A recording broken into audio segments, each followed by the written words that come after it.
Bien, Monsieur le Président, merci beaucoup. Un mot brièvement pour remercier les organisateurs de m'avoir invité à participer à cette conférence.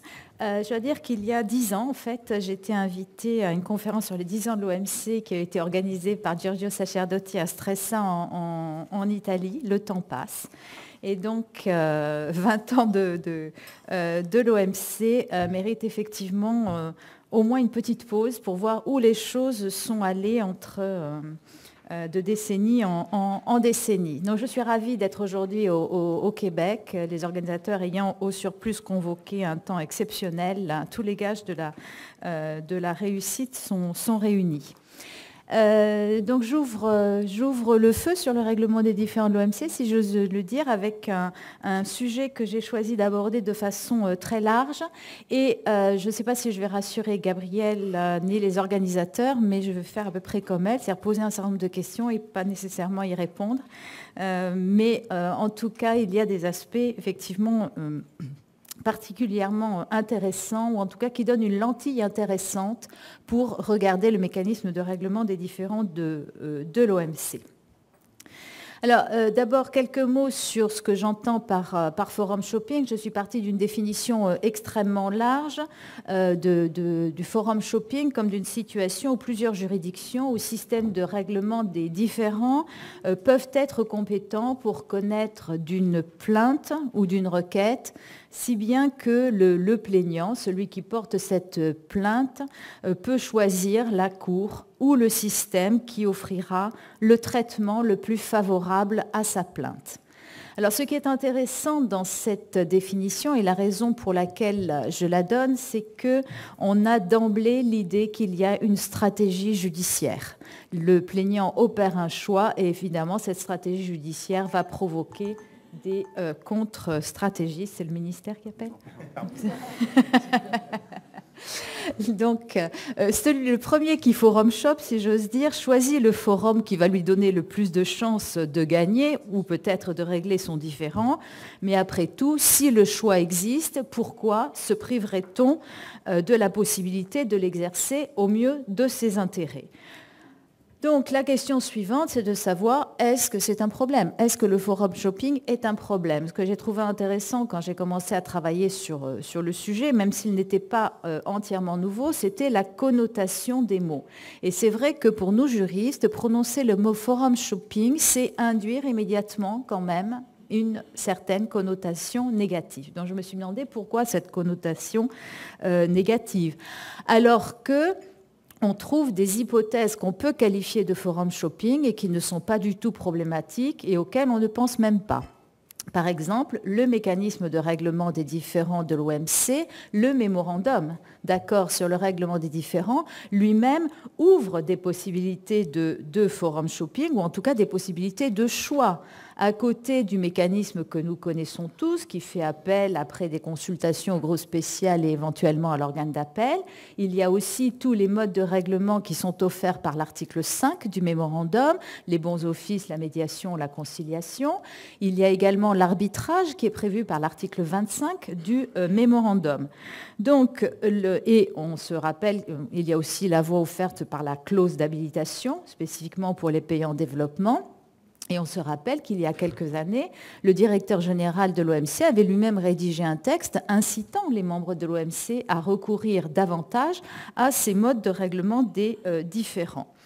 Mais évidemment, ce que l'on remarque immédiatement, c'est que toutes ces voies de règlement des différends que je viens de citer ont pour caractéristique commune d'être consenties par les deux parties. On ne peut pas les utiliser si les deux parties ne sont pas d'accord. Et donc, en réalité, ça nous amène à nous rendre compte que le forum shopping et la connotation négative qui peut l'imprégner vient des situations où une partie a la possibilité ou peut se servir des possibilités de choix pour, en quelque sorte, déséquilibrer le jeu. Alors, qu'est-ce que j'appelle déséquilibrer le jeu ? C'est un peu aborder le règlement des différends comme un rituel. Et donc, ce que j'entends par déséquilibre du jeu, c'est une situation qui peut être appréciée de différents points de vue. On peut le voir du point de vue des parties elles-mêmes, et là, le déséquilibre viendrait du fait que le choix rompt en quelque sorte ou déséquilibre l'égalité des parties et leur possibilité de faire valoir leur cause. On peut aussi voir la question du point de vue des juridictions concernées, voire des systèmes auxquels elles appartiennent. Et la combinaison de ces différentes perspectives permet d'identifier le ou les forums shopping problématiques. Et le ou les forums shopping problématiques, ce sont les situations où on crée un conflit, ou en tout cas une concurrence qui peut aboutir à un conflit en termes de juridiction, en termes de solution ou en termes d'interprétation.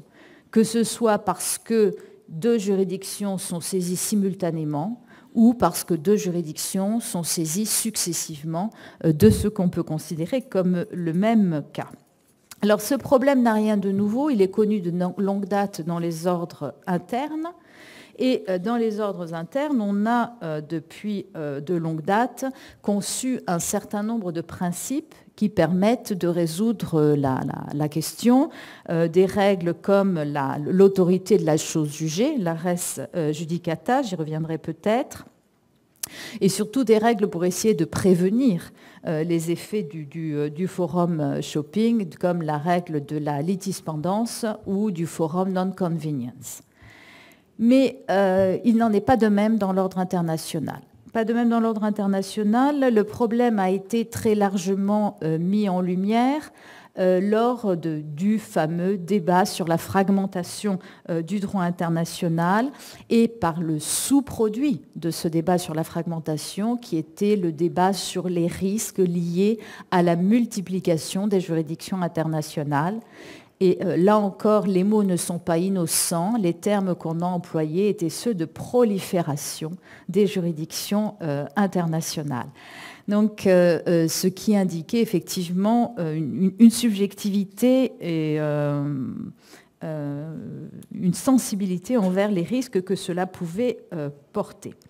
Alors, la raison pour laquelle il m'intéresse de rappeler ceci, c'est parce que cela permet aussi de cadrer le sujet. D'abord, en se rappelant que dans les prémices de ce débat sur la fragmentation, l'OMC a été signalé comme le possible archétype du self-contained regime. Et donc typiquement ce type de régime qui pouvait menacer l'unité du droit international. Et un certain nombre d'exemples ont pu être mis en avant à l'époque, je vais y revenir. Mais aussi, rappeler ce débat sur la fragmentation du droit international, c'est se rappeler toutes les craintes qui sont apparues à la fin des années 90 et au début des années 2000, les craintes que ce forum et tout particulièrement son mécanisme de règlement des différends, qui était perçu comme particulièrement puissant parce que c'est un mécanisme de juridiction obligatoire et c'est un mécanisme de juridiction irrésistible, eh bien, les craintes qui se sont manifestées que ce mécanisme de règlement des différends ne devienne hégémonique. Et le débat que nous avons eu ce matin montre que ces craintes ne sont pas encore évacuées aujourd'hui.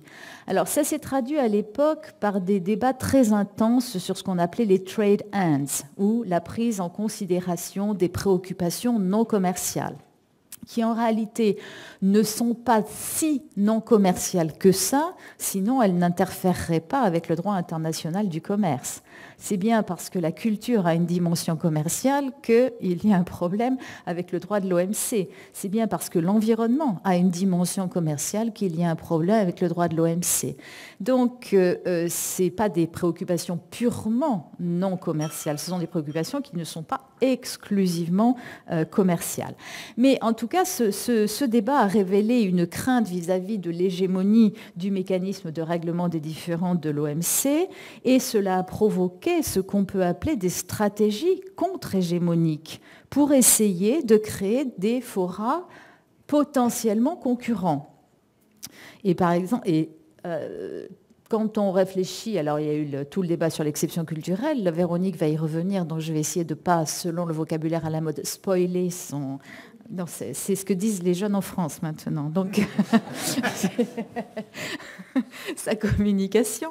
Mais simplement, quand il y a tout ce débat qui a suivi sur la diversité culturelle, un des points du débat, c'était comment faire pour qu'il y ait un forum alternatif au règlement des différends de l'OMC. Donc, à cette époque-là, qu'est-ce qu'on a rêvé de faire, si j'ose dire, en tout cas certains, pas tout le monde bien évidemment, mais qu'est-ce qu'on a tenté de faire? On a essayé d'ouvrir la voie à du forum shopping. Et un forum shopping qui visait à éviter une hégémonie du mécanisme de règlement des différends de l'OMC. Alors, je pensais que c'était utile de le rappeler parce que, je veux dire, le forum shopping, comme beaucoup d'institutions juridiques, comme beaucoup de situations, a un double visage et peut bien sûr faire l'objet d'une utilisation hautement politique. Donc, ça veut dire aussi qu'on peut faire une lecture politique des tentatives d'éviter le forum shopping auquel on peut assister aujourd'hui. Et je crois que l'intérêt de mettre en valeur cet aspect plus politique, c'est que c'est une manière de réfléchir, d'éviter tout caractère mécanique à la prétention selon laquelle il faudrait absolument éviter ce type de situation. Et si je dis cela, c'est parce que, toujours en mettant en contexte le sujet, on se rend compte que pendant ce temps, donc pendant ce que se passait, tout ce que je viens d'écrire, l'OMC était elle-même confrontée à son propre problème de fragmentation avec les accords commerciaux régionaux. Il y a une temporalité tout à fait intéressante. Le premier rapport de l'OMC sur les accords commerciaux régionaux intervient en 1995 et à ce moment-là, il n'y a pas véritablement d'inquiétude dans le rapport de 1995. On note une multiplication des accords, mais on n'en est pas encore au stade de l'inquiétude.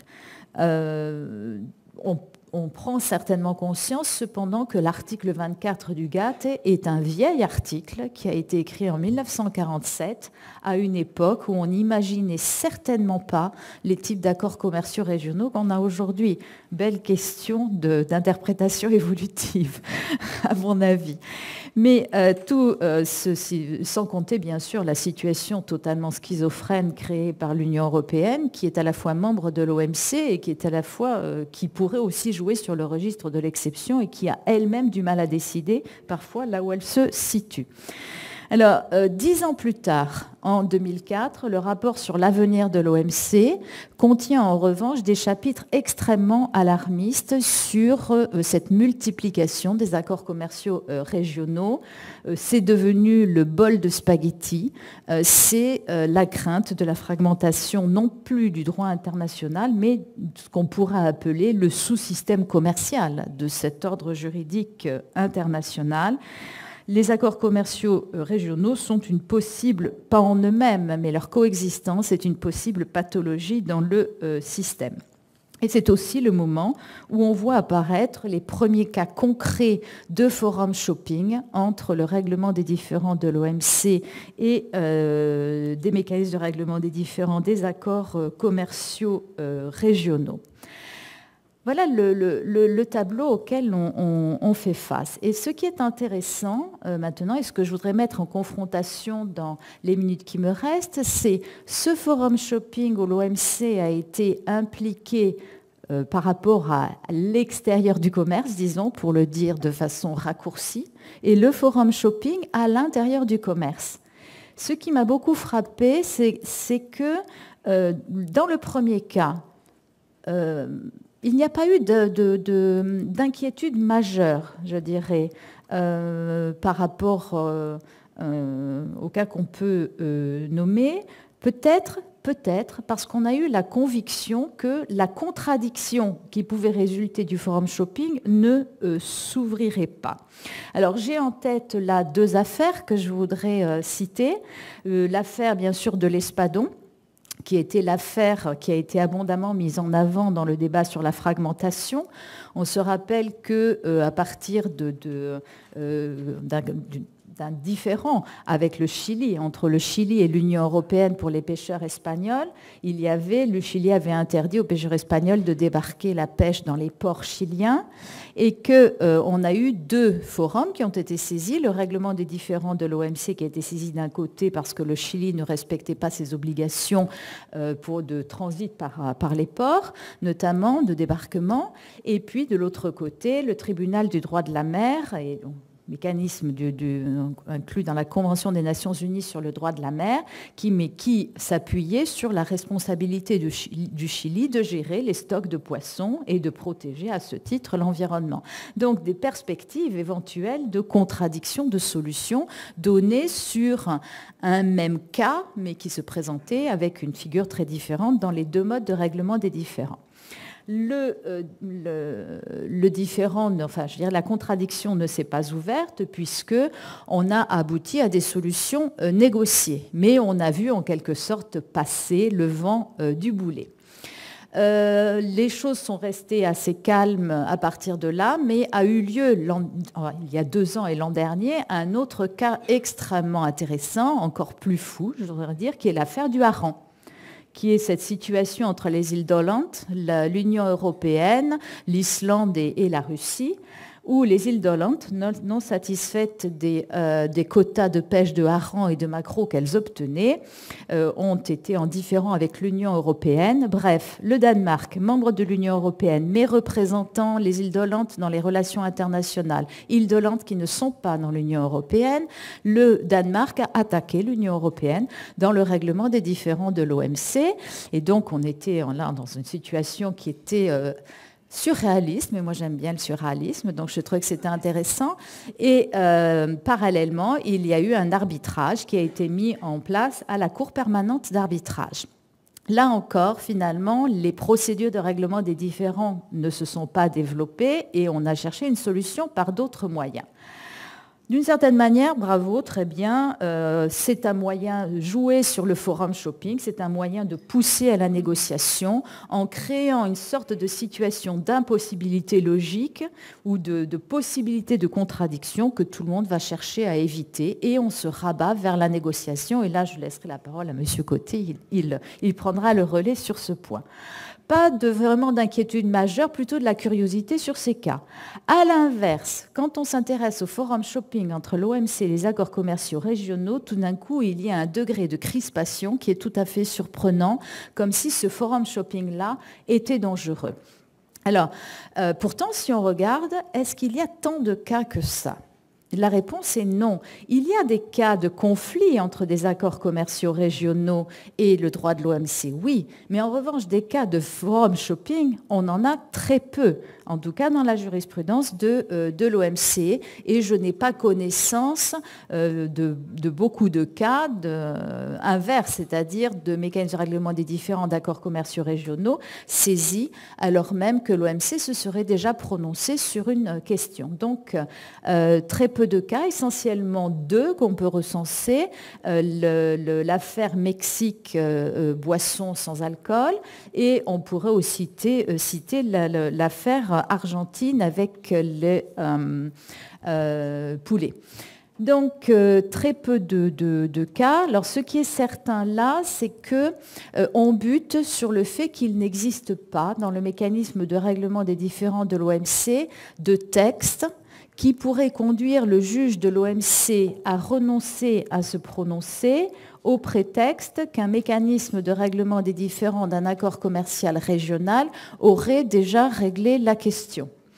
Donc, on bute sur l'argument que l'organe d'appel a mis en avant dans l'affaire Mexique, qui est l'article 23 du mémorandum sur le règlement des différends.